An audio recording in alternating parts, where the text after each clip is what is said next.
The rifle shot echoed through Copper Creek Canyon as Maverick Holloway dove behind the boulder, his heart hammering against his ribs. 3 men had been trailing him for 2 days, and now they'd cornered him at the water's edge like a wounded coyote. "Come out, horse thief!" bellowed a gruff voice from the ridge above. "We know you're down there." Maverick cursed under his breath. He hadn't stolen any horses. He'd won that black stallion fair and square in a poker game in Deadwood. But try explaining that to Brutus Cain's men when they had ropes and short tempers. The creek gurgled beside him, offering the only escape route through the narrow canyon. He'd have to swim for it, boots and all. As he prepared to plunge into the rushing water, a splash made him freeze. 20 yards downstream, a figure emerged from behind a curtain of willow branches hanging over the creek. It was a woman, and she was completely naked, her long auburn hair cascading over her shoulders like liquid copper in the afternoon sun. Water droplets caught the light as they rolled down her sun-kissed skin. Their eyes met across the water. For a heartbeat, neither moved. Then she lifted her chin defiantly, her emerald eyes blazing with determination rather than shame. "You've seen me," she declared, her voice carrying clearly over the babbling creek. "Now you must marry me." "What?" Maverick's jaw dropped. Another rifle shot splintered the rock inches from his head, snapping him back to reality. "That's the law where I come from," the woman continued, seemingly unbothered by the gunfire. "A man sees a woman in her natural state, he's bound to wed her, no exceptions. Lady, I don't know what frontier fairy tale you've been living in." "But the name's Cordelia Nightingale," she interrupted, wading toward him with surprising confidence. "And you're about to be my husband, whether you like it or not." More shots rang out and voices grew closer. Maverick could hear boots scrambling down the rocky slope. He had maybe 2 minutes before Cain's men reached the creek bed. Cordelia had reached the bank where he crouched, water streaming from her lithe form. Up close, he could see the determination in her striking features, high cheekbones, full lips set in a stubborn line, and those incredible green eyes that seemed to hold secrets. "You're completely mad," he whispered. "Maybe," she replied with a wild smile. "But I'm also your best chance of getting out of this canyon alive. My horse is hidden in the cave behind those willows. We can be gone before those men reach the bottom." "Why would you help a stranger?" Her smile turned mysterious. "Because you're going to be my husband, Maverick Holloway." His blood chilled. "How do you know my name?" Before she could answer, the sound of sliding gravel announced their pursuer's imminent arrival. Cordelia grabbed his hand with surprising strength. "Trust me or die here. Your choice." The voices were getting closer. Maverick looked into those fierce green eyes and made a decision that would change everything.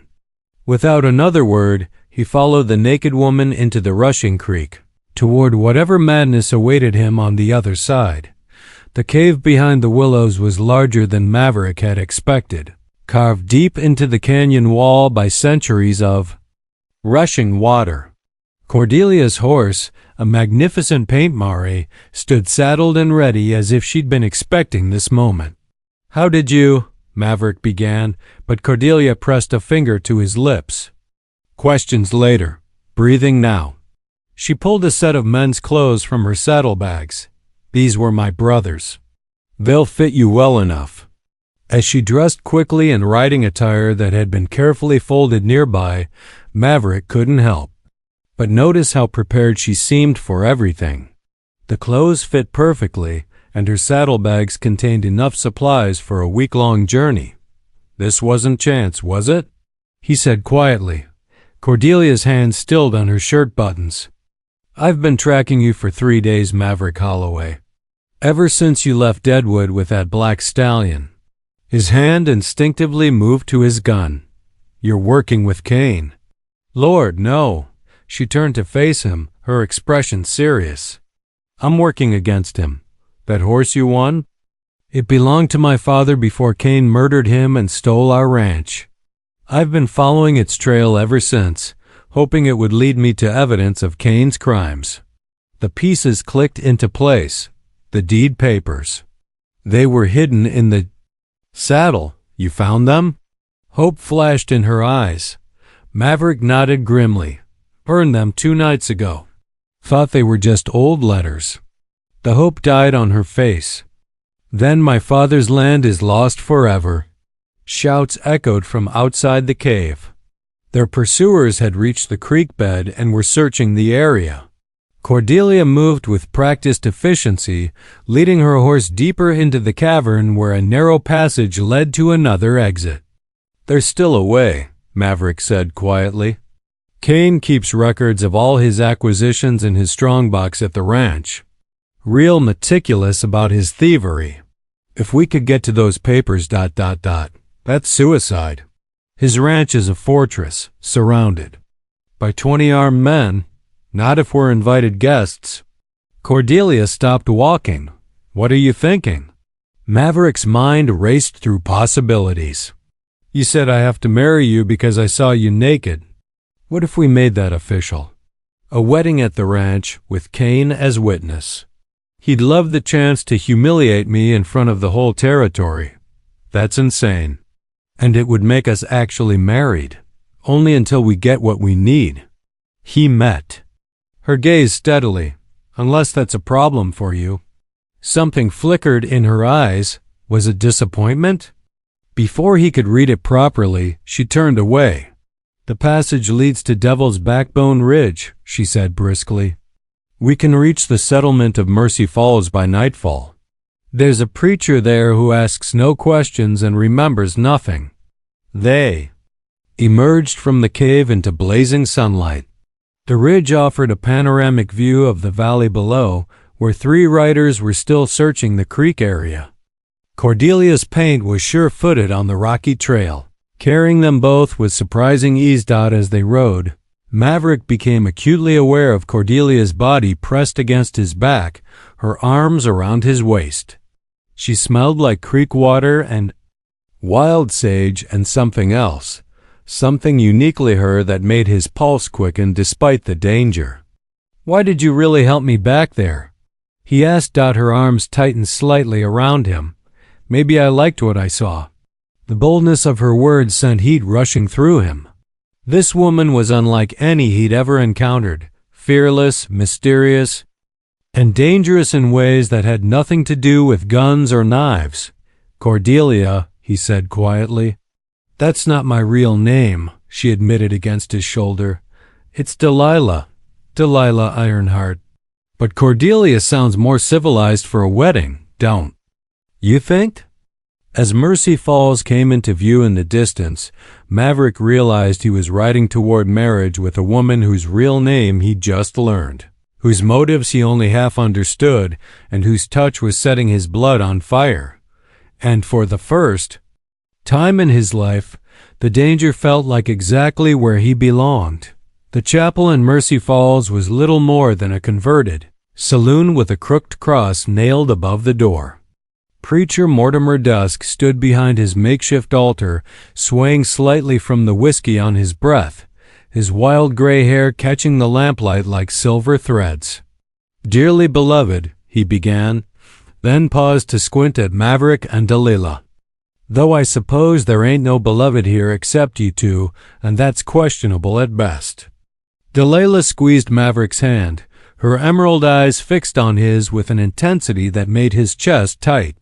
She'd cleaned up remarkably well for someone who'd been hiding in canyon caves. Her borrowed dress, found in the preacher's collection of donated items, fitted her curves in ways that made concentration difficult. You sure about this plan? She whispered as the preacher fumbled through his Bible. Too late for doubts now, Maverick replied, though his own certainty was wavering. The scheme had seemed logical hours ago. Now, standing in this ramshackle chapel with a woman who'd appeared in his life like a beautiful mirage, it felt like stepping off a cliff. Do you, Maverick Holloway, the preacher continued, take this here woman. What was your name again, darling? Cordelia Nightingale, Delilah answered smoothly. Right, Cordelia. Do you take her to be your wedded wife, for richer or poorer, in sickness and health, till death do you part, or till you get tired of each other, whichever comes first? Maverick opened his mouth to speak, but no words came. He was looking into Delilah's eyes, and something was happening that he hadn't planned for. The pretense of their marriage, the careful strategy, it all seemed to fade into the background. For a moment, he forgot about revenge, forgot about Brutus Kane, forgot about everything except the woman standing before him. I do, he heard himself say, and meant it. Delilah's breath caught. Whatever she'd expected, it wasn't the raw honesty she heard in those two words. And do you, Cordelia Nightingale, take this handsome devil to be your husband through thick and thin, good times and bad, and all that other matrimonial nonsense? Delilah hesitated. This was supposed to be practical, temporary, a means to an end. But looking at Maverick now, seeing something vulnerable and real beneath his outlaw exterior, she felt the ground shift beneath her feet. I do, she whispered. Then, by the power vested in me by the great state of confusion and a mail-order certificate from Denver, I now pronounce you husband and wife. Kiss her, boy, before I change my mind. Maverick's hands came up to cup her face, his calloused thumbs brushing her cheekbones. The kiss was supposed to be for show, brief and businesslike. Instead, it ignited something between them that neither had expected. Delilah's hands fisted in his shirt as she kissed him back with a hunger that surprised them both. When they broke apart, both were breathing hard. Well, said Preacher Dusk with a grin, that looked more real than most of the weddings. I perform. Congratulations, Mr. and Mrs. Holloway. Outside the chapel, the reality of what they'd done began to sink in. They were married, actually, legally married. The fake names wouldn't change that. A wedding was a wedding, regardless of what they called themselves. We should send word to Kane, Delilah said, trying to sound businesslike. Let him know. About our ... joyous occasion, already taken care of. Maverick nodded toward a young boy mounting a horse nearby. I paid him to ride out with the news.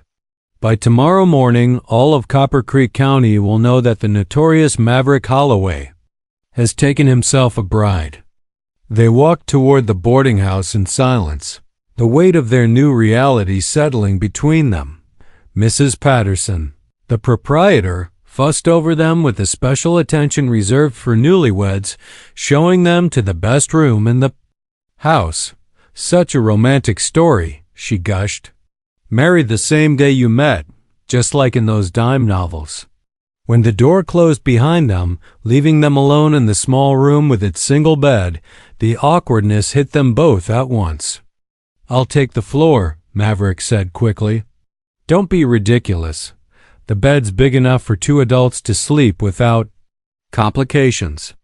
But as they settled in for the night, carefully maintaining distance between them, both knew that complications were exactly what they'd signed up for. The kiss in the chapel had changed something fundamental between them, transforming their arrangement from a simple partnership into something far more dangerous. In the darkness, Delilah listened to Maverick's steady breathing and wondered what she'd gotten herself into.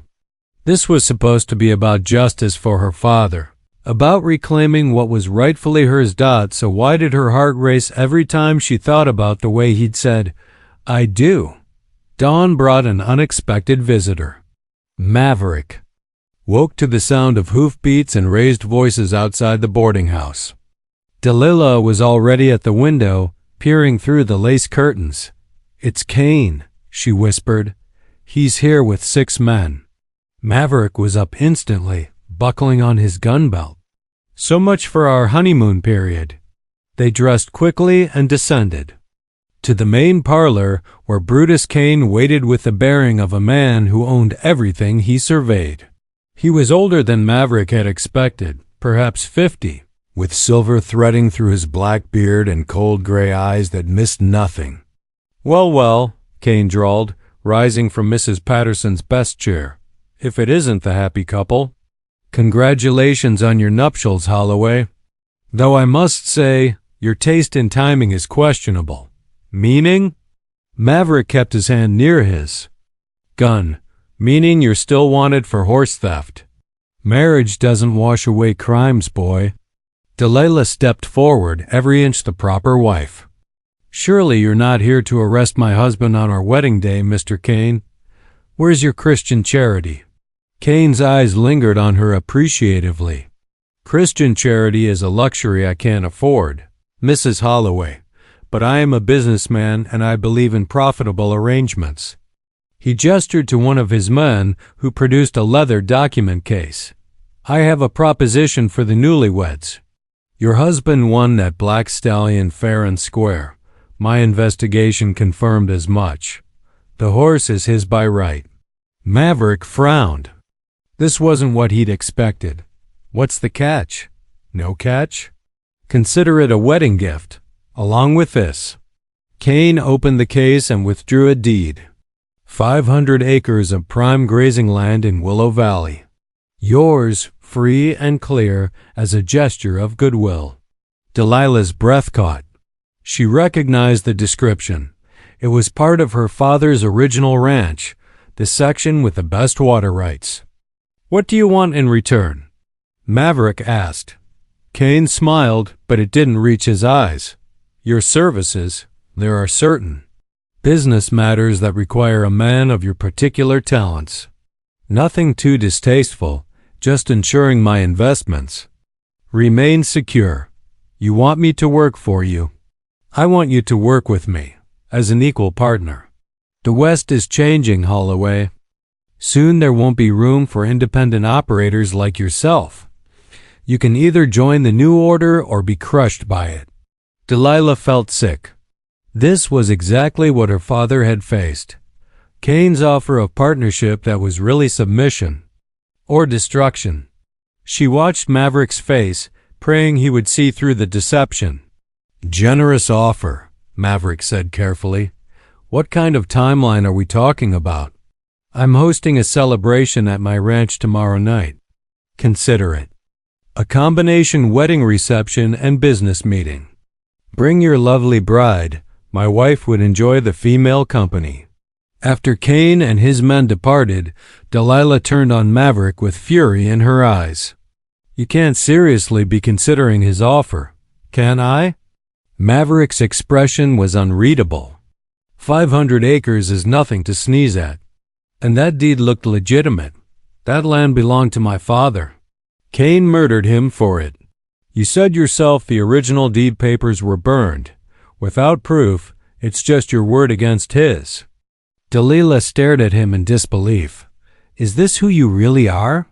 Someone who'd make deals with murderers for profit? Maverick grabbed her shoulders, his eyes intense. This is who I have to be to get us inside his ranch. Once we're there, as guests instead of intruders, we'll have access to everything. His office, his strong box, his private quarters. Understanding dawned on her face. The celebration. You're planning to rob him during his own party. Not rob, retrieve. Your father's real deed has to be in there somewhere, along with records of how he acquired the property. We get the evidence. Expose his crimes and reclaim what's rightfully yours. And if we're caught? Maverick's smile was grim. Then we'll be caught together, Mrs. Holloway. For better or worse, remember? That evening, as they prepared for the next day's deception, Delilah found herself watching her husband. The word still felt strange. With new appreciation. His plan was dangerous, perhaps suicidal, but it was also the first real hope she'd had of avenging her father and reclaiming her birthright. Maverick, she said quietly as they lay in the darkness, what happens after? If we succeed, if we get the evidence we need, what happens to us? His silence stretched so long she thought he'd fallen asleep. Finally, he spoke. I don't know. I've never planned that far ahead before. But in the darkness, Both of them were beginning to wonder if what had started as a marriage of convenience might become something neither had planned for, something real and terrifying and worth fighting for. The Kane Ranch sprawled across the valley floor like a small town, with its main house rising 3 stories against the sunset sky. Chinese lanterns hung from every porch and balcony, and the sound of fiddle music drifted across the evening air. Carriages and horsemen converged on the property from all directions. "Half the territory's here," Delilah observed, adjusting her borrowed silk gown. Mrs. Patterson had insisted on lending her finest dress for the occasion, a deep green creation that matched her eyes perfectly. "Kane likes an audience for his power plays," Maverick replied, straightening his string tie. He looked uncomfortable in the formal clothes, like a wolf forced into sheep's clothing. They joined the stream of guests making their way to the main house. Delilah recognized several faces: ranchers, merchants, and territorial officials. All of them owed Kane something, whether money, favors, or their silence. Victoria Kane greeted them at the door, a gracious woman in her 40s whose smile didn't quite hide the sadness in her eyes. "Mr. and Mrs. Holloway, how wonderful to finally meet you. Brutus has told me so much about your courtship." "All good things, I hope," Delilah replied with a smile she didn't feel. "Oh yes, he's quite impressed with your determination, my dear. Not many women would marry a man they just met." Was there a warning in those words? Delilah studied Victoria's face, but the older woman had already turned to welcome the next guests. The main parlor buzzed with conversation and laughter. Servants circulated with trays of champagne and delicate canapes. At the center of it all stood Brutus Kane, holding court like a medieval lord. "Ah, the guests of honor," he boomed as they approached. "Ladies and gentlemen, I present Mr. and Mrs. Maverick Holloway, newlywed yesterday in Mercy Falls." Polite applause rippled through the crowd. Delilah felt exposed under their curious stares, as if they could see right through her carefully constructed persona. "Tell us, Mrs. Holloway," called out Judge Harrison, a portly man with whiskey on his breath. "How did you tame our notorious bachelor here?" "I didn't tame him, Judge," Delilah replied sweetly. "I simply convinced him that some things are worth surrendering for." More laughter, but Maverick caught the double meaning in her words. She was telling him something that she understood.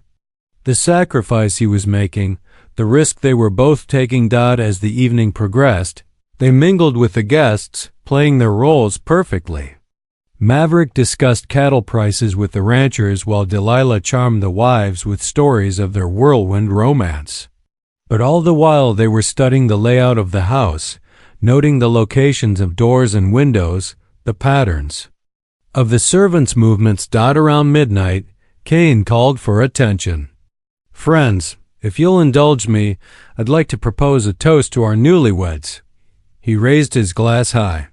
"To Maverick and Cordelia Holloway, may your marriage be as profitable as it is passionate." The toast was drunk with enthusiasm, but Delilah noticed that Victoria Kane barely touched her glass to her lips. "Now," Kane continued, "I have a special wedding gift for you both." He gestured to a servant who brought forward a small wooden box. "The key to your new property, along with the survey maps and water rights documentation. Everything you need to start your new life together." Maverick accepted the box with appropriate gratitude, but Delilah could see the tension in his shoulders. This was all too easy, too generous. Kane was playing a deeper game than they'd anticipated. "You're too kind, Mr. Kane," Maverick said. "I hope someday I can repay your generosity." "Oh, I'm sure you will," Kane replied with that cold smile. "In fact, why don't you come to my study after the guests depart? We can discuss the details of our future arrangement." As the party wound down and guests began to take their leave, Delilah felt the walls closing in. Once they were alone with Kane, their charade would be much harder to maintain. Victoria Kane appeared at her elbow as if materializing from thin air. My dear, would you care to see the rose garden? The night-blooming jasmine is particularly lovely this time of year. It was clearly more than a casual invitation. Delilah glanced at Maverick, who nodded almost imperceptibly. I'd be delighted, Mrs. Kane. They walked through French doors onto a moonlit terrace. The garden beyond was indeed beautiful, but Victoria led her away from the house toward a small gazebo surrounded by climbing roses. You're not who you claim to be, Victoria said without preamble once they were out of earshot. Delilah's heart stopped, but she kept her voice steady. I'm not sure what you mean.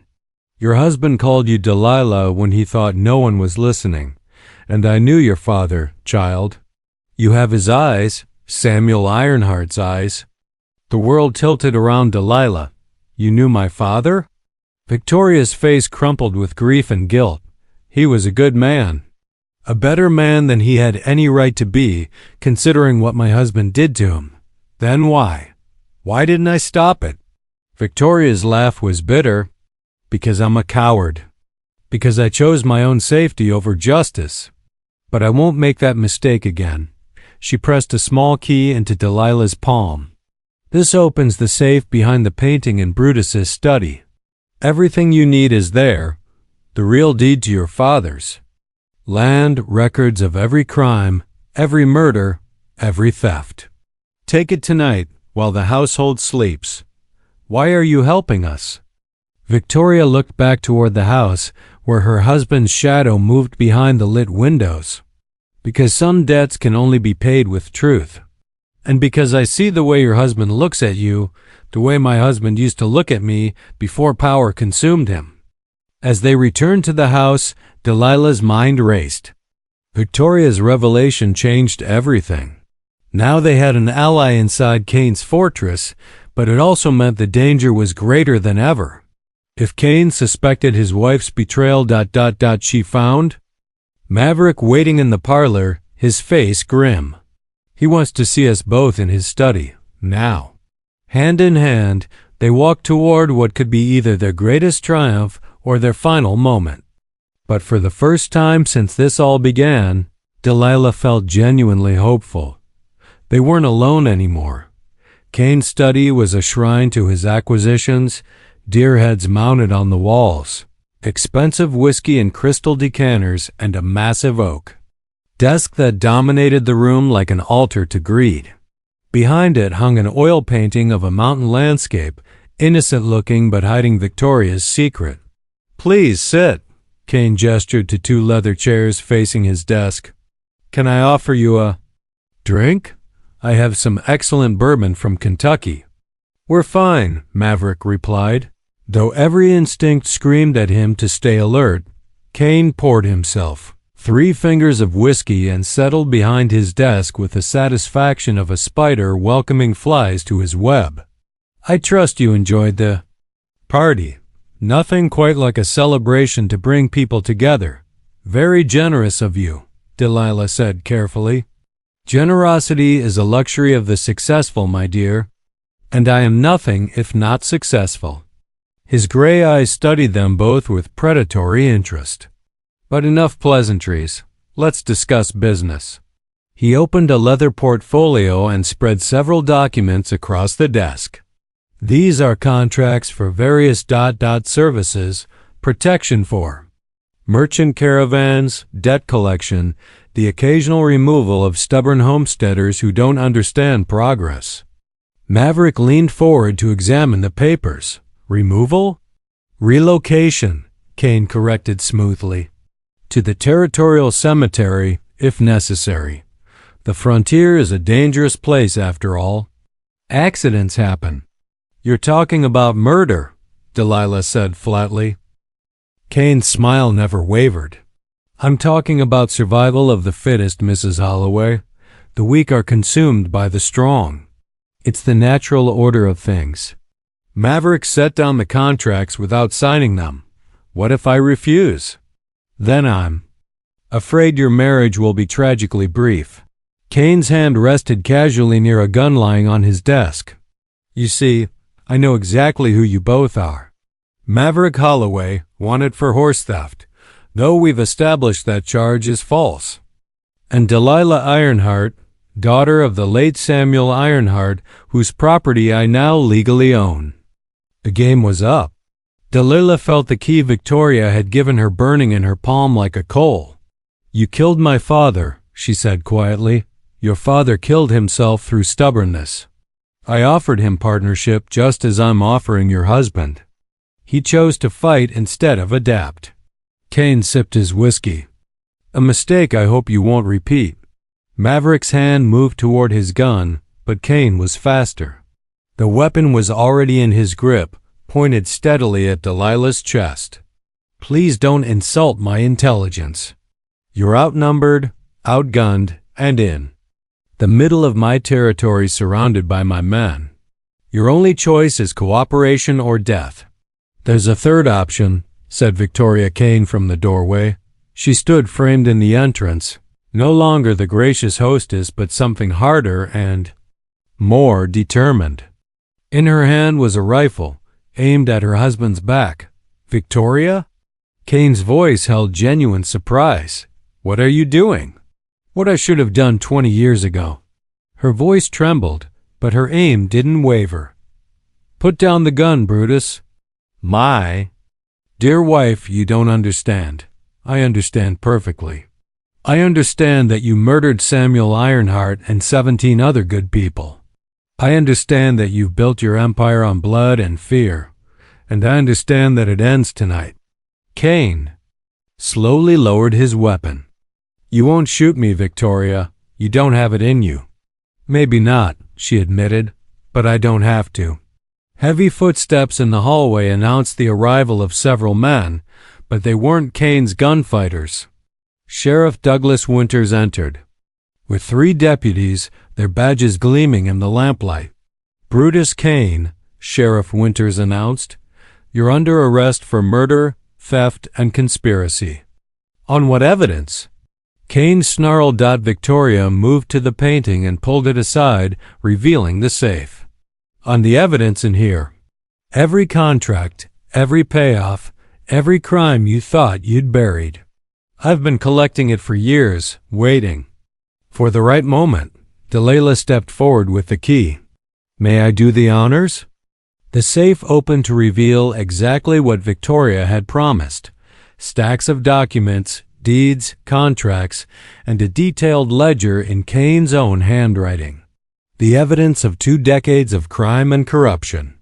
This changes nothing, Kane said as the deputies placed him in shackles. I have friends' influence. I'll be free within the week. Not this time, Sheriff Winters replied. We've been building a case against you for months. This evidence just makes it ironclad. As they led Kane away, he turned back to Delilah with a final sneer. Enjoy your father's land, girl. But remember, there's always someone stronger waiting in the shadows. When they were gone, Victoria collapsed into a chair, the rifle finally slipping from her trembling hands. It's over, she whispered. Finally, it's over. Maverick put his arm around Delilah, feeling her shake with relief and grief and triumph all mixed together. They'd won, but the victory felt hollow somehow. Justice for her father? Yes, but it couldn't bring him back or erase the years of pain. What will you do now? Delilah asked Victoria. The older woman managed a wan smile. I have a sister in San Francisco. I think it's time I visited her. As for this place, she gestured around the study. Burn it all. Let something clean grow in its place. Outside, dawn was breaking over the valley, painting the sky in shades of gold and pink. The guests were long gone, the servants fled, and the great house stood empty except for the 3 of them. Delilah held her father's deed in her hands, the paper that proved her right to the land that had cost so much blood. But all she could think about was the man beside her, this strange, dangerous, wonderful man who'd helped her reclaim her birthright. So, Maverick said quietly, what happens now, Mrs. Holloway? She looked up at him, this husband she'd claimed in desperation, and somehow learned to love in truth. Now, she said, we go home.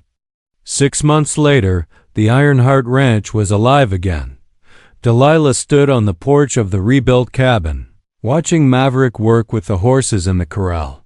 The black stallion that had started it all grazed peacefully in the pasture beyond finally. At home where he belonged, the land was healing. New grass grew where Cain's cattle had overgrazed, and the creek ran clear again without the upstream pollution from his mining operations. They'd hired back several of the ranch hands who'd worked for her father, men who remembered Samuel Ironheart with affection and respect. Mrs. Holloway, called out Jimmy Prescott, one of the younger hands, that new bull's giving us trouble again. Won't stay in the south pasture. I'll be right there, she replied, then caught herself. Mrs. Holloway. She'd legally changed her name back to Ironheart, but everyone still called her by her married name. It had grown on her. Maverick looked up from the horse he was training and caught her eye. Even after all these months, her pulse still quickened when he smiled at her like that. Their marriage had started as a desperate gambit, but it had become the most real thing in either of their lives. Go handle your rebellious bull, he called out. I'll finish here and start dinner. You cook now? She teased. I'm a man of many talents, wife. You're still discovering them all. The heat in his voice made her cheeks warm. Yes, she was still discovering new things about him every day. His unexpected gentleness with injured animals, his patience teaching her to read the ledgers and manage. The business side of ranching, the way he sang old trail songs when he thought no one was listening, and the way he held her in the darkness, as if she were something precious he couldn't quite believe was his dot as the sun set over the valley. They sat together on the porch swing that Maverick had built, watching the last light fade from the sky. It had become their favorite time of day, the peaceful quiet after hard work, the satisfaction of building something together. Victoria sent a letter, Delilah said, pulling the envelope from her pocket. She's doing well in San Francisco.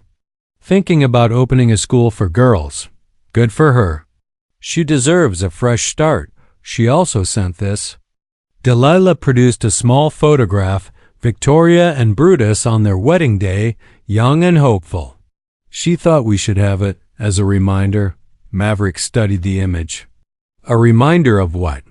That love isn't enough by itself. It has to be chosen every day, over and over. Delilah tucked the photograph away. She said they started out happy, but power corrupted him. He chose greed over love, control over partnership. And what choice are we making? Maverick asked quietly.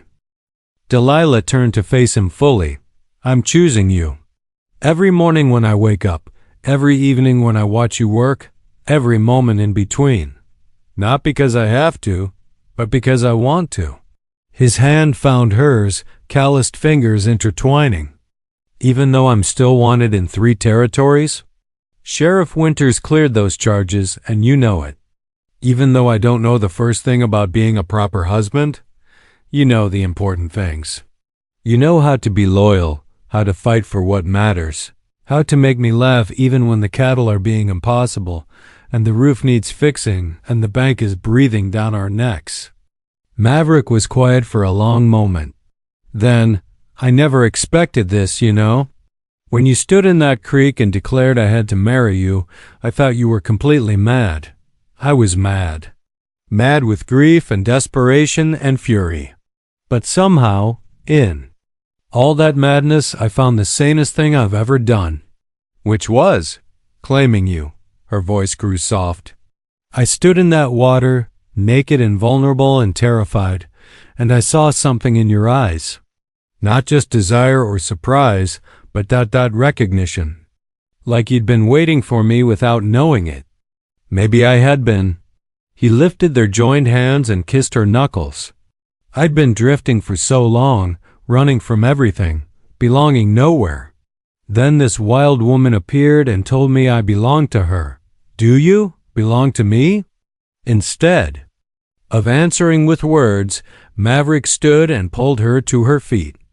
In the lamplight spilling from the cabin windows, he took her face in his hands and kissed her, with all the tenderness and passion that had grown between them over these months of building a life together. Body and soul, he murmured against her lips, till death do us part, or till we get tired of each other, whichever comes first.